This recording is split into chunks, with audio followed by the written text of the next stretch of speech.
Hey, it's Clay, and this will be a video chart on ticker symbol TXMD. We will take a look at the 30-minute time frame. Real quick, what do I mean by 30-minute in case maybe you're new to charts? Instead of each one of these candlesticks here representing 1 day's worth of price action, which is what you would normally see, each one represents 30 minutes. So all this here may look like several days worth of time. It's actually today's price action broken down into 30-minute time slices. I like to do this time frame, and does a good job of telling the quote-unquote story of the price, and then makes mapping out where levels of support and resistance a bit easier to see. I don't mean to state the obvious, but I will anyways.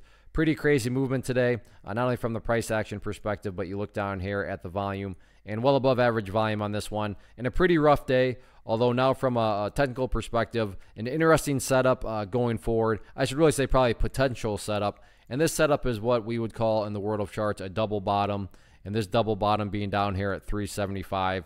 So the reason this is an interesting area as far as the chart is concerned is during the first 30 minutes, the price dropped down here, hit 375, and then after it hit that, a very, very nice bounce all the way back up here to the $4 mark. And once again, the price is entering this area.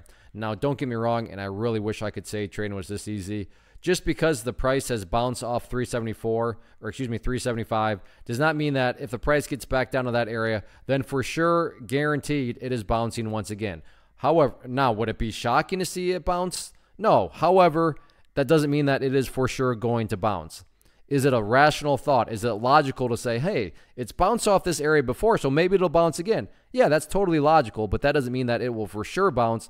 So that is why, as always, risk management, risk analysis, all of those concepts are very, very important because from a risk versus reward perspective, an interesting setup. But if you're not focused on risk and managing that, then those sorts of setups can definitely spin out of control. So potential double bottom going forward, and potential being the emphasis because, well, first off, the price has to get down to 375, and that's a matter of can it actually stay up above it. In the event this is a double bottom, meaning it comes down to 375 and then starts to turn itself around, where are some of the key levels of resistance at? In the near term, that first level of resistance is going to be right there at $3.92. If the price can push up through there, then the next key overarching level, not until up around $4.05. So again, 392 and then 405, the next couple areas of resistance.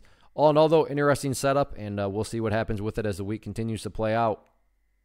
One of the biggest questions that I get is, hey Clay, how do you find the stocks that you trade? So what I've done is put together a free resource guide where I talk about the tools that I use to locate stocks that I find interesting and think may have potential. So if that sounds like something that could add value to you as a trader, then click on the image that is up on the screen right now and I will email you the guide. The guide itself is very short and to the point, and best part, it's completely free.